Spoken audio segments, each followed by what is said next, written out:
Talking taxes here, but it's all coming down to spending as well. So as Capitol Hill continues to wrestle with the White House over what to cut and where and how much, you have to understand that this back and forth is really tiny when you look at the fiscal hole the nation is really facing. Have you ever wondered how much of the national debt you and your family owe? We take a look at some staggering numbers tonight in part 2 of our series, The Cost of Spending. The national debt clock, spinning faster every year.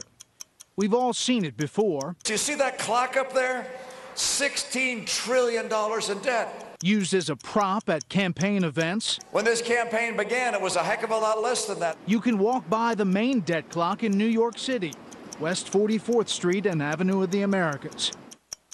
But when you really stop and look at it for a while, maybe even stare at it, frankly, it's scary.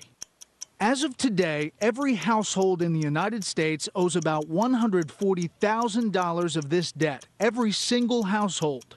The U.S. borrows roughly $6 billion every day. The country is borrowing $239 million each hour. That's $4 million borrowed every minute. So in just the time since this piece started, the U.S. has already borrowed another $4 million. This year, for every $1 in revenues the federal government brought in, it spent $2.06. Now, just to be clear, when the U.S. spends more than it brings in a year, it runs a deficit. A deficit is a one-year shortfall that has to be made up by borrowing. The national debt, or total accumulated debt, is the sum of all the annual deficits, less any surpluses. It's the running tally.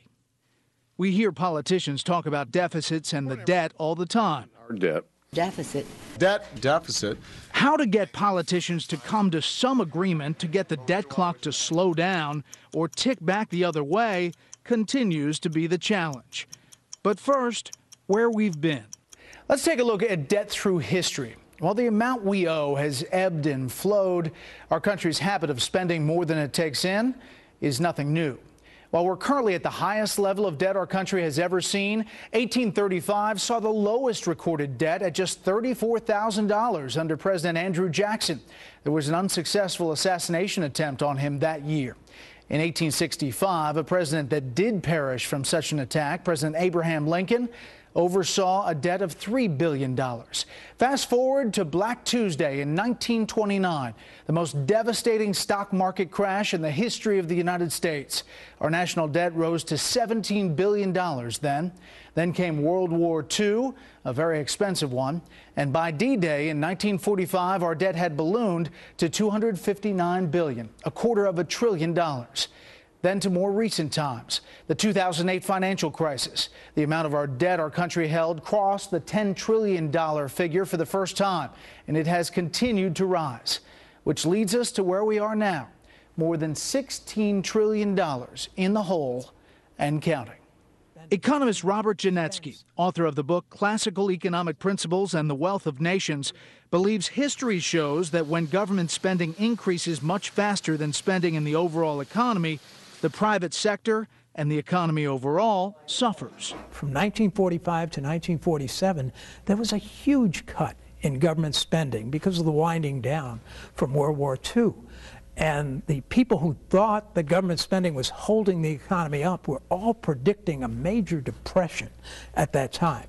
What happened was, for the first time in 15, 16 years, there was a huge increase in private spending on goods and services per person, a 25% increase in those 2 years.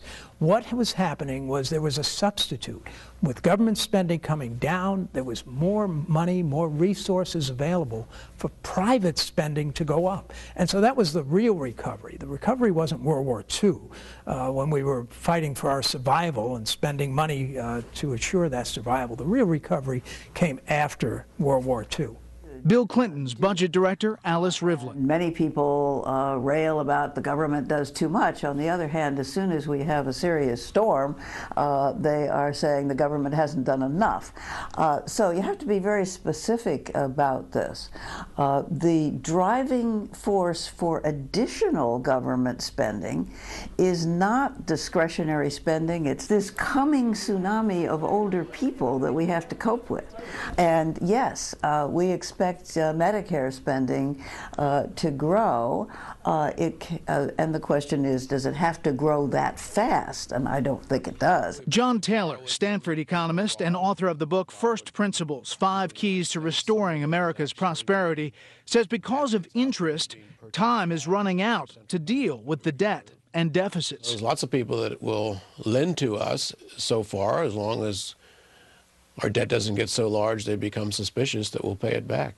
Just like a household, if you run up debt, whether it's consumer debt or mortgage debt, you have to pay interest on it. So does the federal government. Right now, interest rates are relatively low, but they're bound to go up in the future, and so that will make our interest payments much higher. And if we don't correct this problem, interest will tend to dominate our whole spending, be greater than defense or Social Security. We have a history to guide us. When debt gets too high, people are skeptical about lending, and then you run into a crisis like we've seen in Greece and many other countries.